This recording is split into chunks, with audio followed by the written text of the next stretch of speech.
Thank you Jesus. Praise to Jesus. Hallelujah, hallelujah.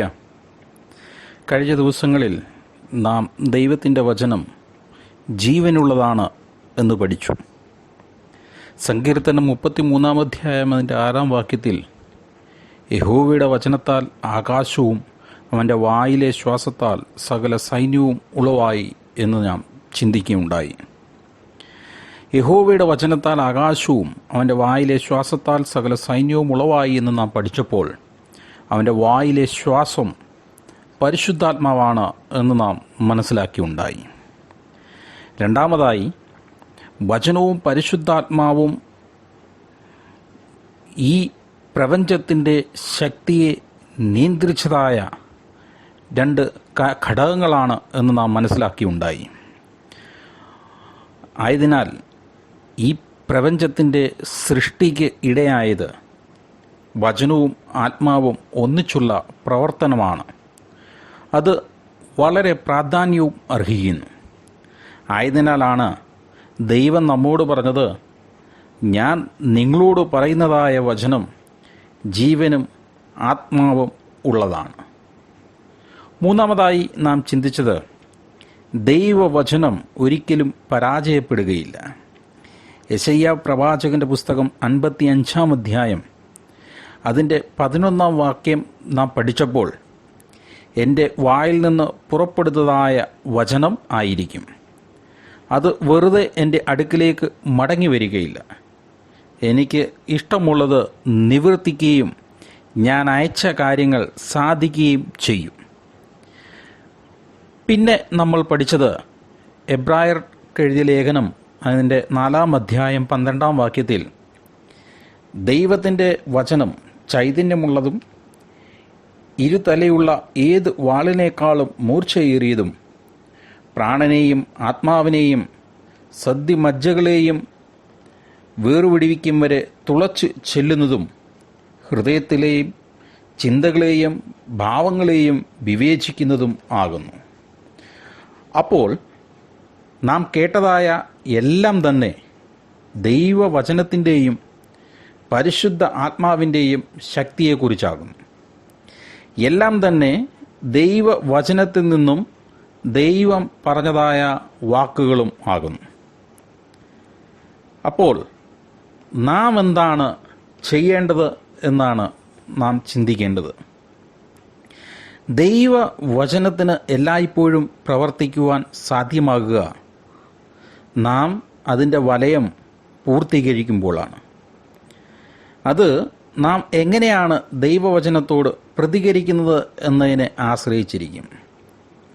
1 തെസ്സലോനിയൻസ് 2 അധ്യായം അതിൻ്റെ 13 വാക്യത്തിൽ നാം പഠിച്ചപ്പോൾ, ഞങ്ങൾ പ്രസംഗിച്ച ദൈവവചനം നിങ്ങൾ കേട്ടു, മനുഷ്യൻ്റെ വചനമായിട്ടല്ല, സാക്ഷാൽ ആകുന്നതുപോലെ ദൈവവചനമായിട്ട് തന്നെ കൈക്കൊണ്ടതിനാൽ ഞങ്ങൾ ദൈവത്തെ ഇടവിടാതെ സ്തുതിക്കുന്നു. വിശ്വസിക്കുന്ന നിങ്ങളിൽ അത് വ്യാപരിച്ചു കൊണ്ടിരിക്കുന്നു. നാം ഇവിടെ 2 കാര്യങ്ങൾ ആവശ്യമായിട്ടുണ്ട് എന്ന് പഠിക്കുന്നു. ഒന്ന്, നാം കേൾക്കുന്നതായ ദൈവവചനം അത് മനുഷ്യരുടെ വചനമായിട്ടല്ല, മറിച്ച് ദൈവത്തിൻ്റെ വചനമായിട്ട് കൈക്കൊള്ളുന്നു. രണ്ടാമതായി, ഞാൻ വിശ്വാസത്തോടെ സ്വീകരിക്കുകയും വേണം.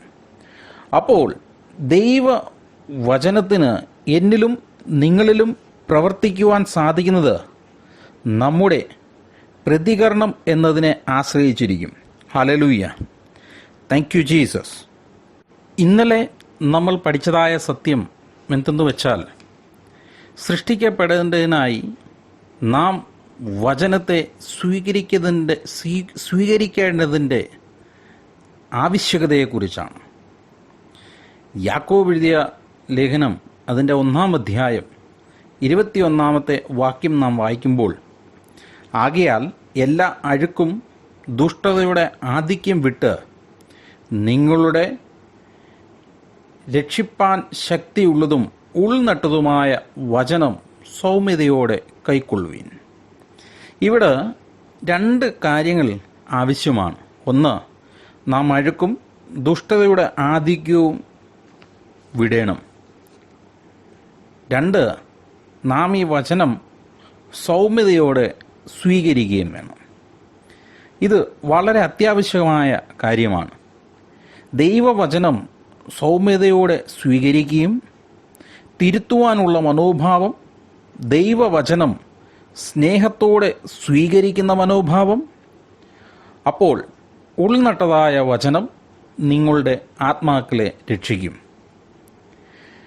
ഇന്ന് നാം പഠിക്കുവാനായി പോകുന്നത് ദൈവം വിദ്യാർത്ഥികൾക്കായി കാംക്ഷിക്കുന്നു. ദൈവം തൻ്റെ ആവശ്യകതയ്ക്കനുസരിച്ച് വിദ്യാർത്ഥികളെ തിരഞ്ഞെടുക്കുന്നു. സങ്കീർത്തനം 25 അധ്യായം അതിൻ്റെ 8, 9, 12, 14 വാക്യങ്ങളിലേക്ക് നമുക്ക് കടന്നു ചെല്ലാം. യഹോവ നല്ലവനും നേരുള്ളവനും ആകുന്നു, അതുകൊണ്ട് അവൻ പാപികളെ നേർവഴിക്ക കാണിക്കുന്നു. സൗമ്യത ഉള്ളവരെ അവൻ ന്യായത്തിൽ നടത്തുന്നു, സൗമ്യത ഉള്ളവർക്ക് തൻ്റെ വഴി പഠിപ്പിച്ചു കൊടുക്കുന്നു. യഹോവ ഭക്തനായ പുരുഷനാർ അവൻ തിരഞ്ഞെടുക്കേണ്ടുന്ന വഴി താൻ അവന് കാണിച്ചു കൊടുക്കും. യഹോവയുടെ സഖ്യത്വം തൻ്റെ ഭക്തന്മാർക്ക് ഉണ്ടാകും, അവൻ തൻ്റെ നിയമം അവരെ അറിയിക്കുന്നു. ഈ വചനം വളരെ പ്രധാനമായും ഒരു മനുഷ്യന് ആവശ്യമായ സ്വഭാവങ്ങളെക്കുറിച്ച് ഓർമ്മിപ്പിക്കുന്നു. അവൻ്റെ നിയമങ്ങളെ പഠിപ്പിക്കുവാൻ തക്കവണ്ണം നാം എങ്ങനെയാണ് ഒരുങ്ങേണ്ടതെന്ന് നമ്മൾക്ക് കാണിച്ചു തരുന്നു. 1, നാം സൗമ്യത ഉള്ളവനായിരിക്കണം. എന്നുവച്ചാൽ എല്ലായ്പ്പോഴും ദൈവ ഭയമുള്ളവരായിരിക്കണം. ദൈവം എന്നെ ദൈവരാജ്യത്തിൻ്റെ രഹസ്യങ്ങളെപ്പറ്റി പഠിപ്പിക്കുമ്പോൾ എനിക്ക് ദൈവവചനം പഠിക്കുവാൻ കഴിയും. അത് എനിക്ക് നിർദ്ദേശങ്ങളും ജ്ഞാനവും അറിവും നൽകും. Hallelujah, praise the Lord. ദൈവവചനം അതിൻ്റെ കാര്യങ്ങളെ നിവർത്തിക്കും. അതിൻ്റെ രഹസ്യങ്ങളെ കൈക്കൊള്ളേണ്ടുന്നതിനായി എൻ്റെ പ്രവൃത്തികളെയും ചിന്തകളെയും ക്രമീകരിക്കുവാൻ തക്കവണ്ണം ശ്രമിക്കേണ്ടതായിരിക്കുന്നു. പലർക്കും അത് അറിയുന്നതിനുള്ള ദാഹവും പലപ്പോഴും ഉണ്ടാകാറുണ്ട്. അപ്പോൾ ബൈബിൾ കോളേജുകളിലും സെമിനാരികളിലുമൊക്കെ കടന്നു ചെല്ലുകയും ചെയ്യും. എന്നാൽ മേൽപ്പറഞ്ഞ സ്വഭാവങ്ങളില്ല എങ്കിൽ ആ ആൾക്ക് നല്ല ഒരു വിദ്യാർത്ഥിയാകുവാൻ സാധിക്കുകയില്ല. സങ്കീർത്തനം 25 അധ്യായം അതിൻ്റെ 8, 9 പറയുന്നത് പോലെ യഹോവ നല്ലവനും നേരുള്ളവനുമാകുന്നു, അതുകൊണ്ട് അവൻ പാപികളെ നേർവഴിക്കാക്കുന്നു. സൗമ്യത ഉള്ളവരെ അവൻ ന്യായത്തിൽ നടത്തുന്നു, സൗമ്യത ഉള്ളവർക്ക് തൻ്റെ വഴി പഠിപ്പിച്ചു കൊടുക്കുന്നു. അപ്പോൾ അവൻ സൗമ്യത ഉള്ളവർക്ക് തൻ്റെ വഴികളെയും രഹസ്യങ്ങളെയും പഠിപ്പിച്ചു കൊടുക്കുന്നു. അഥവാ ഞാൻ തന്നെത്താൻ പുകഴ്ത്തുന്നവനെങ്കിൽ ഞാൻ ഒരിക്കലും സ്വീകരിക്കപ്പെടുകയില്ല. ദൈവത്താൽ സ്വീകരിക്കപ്പെടണം എന്നുണ്ടെങ്കിൽ എന്നിൽ സൗമ്യതയും ദൈവഭയവും ബഹുമാനവും ഉണ്ടായിരിക്കണം. ഇന്ന് നമ്മോട് ദൈവം ചോദിക്കുന്ന ചോദ്യം ഇതാണ്: ദൈവവചനത്തോട് ഇതേ നിലപാട് അല്ലെങ്കിൽ മനോഭാവം സ്വീകരിക്കുവാൻ നാം തയ്യാറാണോ?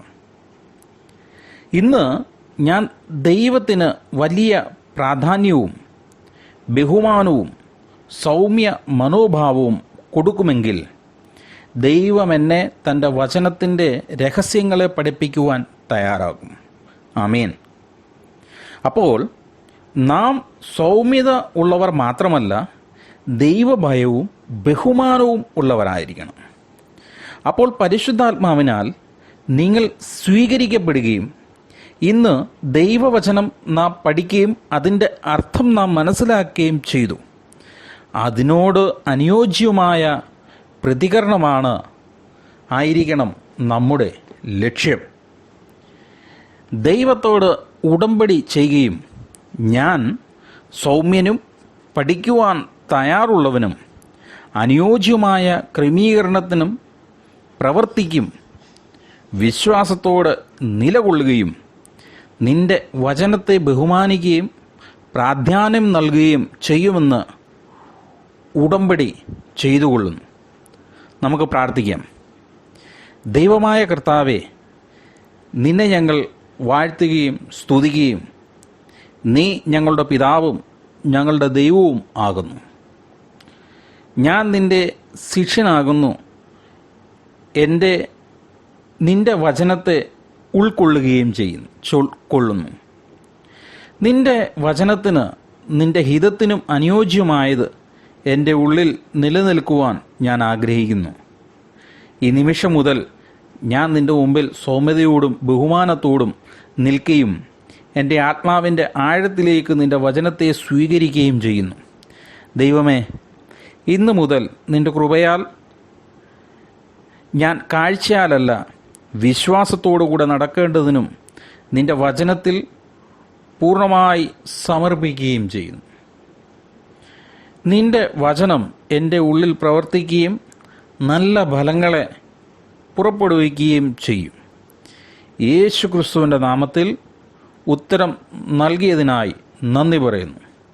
ആമേൻ, ആമേൻ. ഹല്ലേലൂയ, ഹല്ലേലൂയ. Thank you Jesus. ഹല്ലേലൂയ. God bless you all.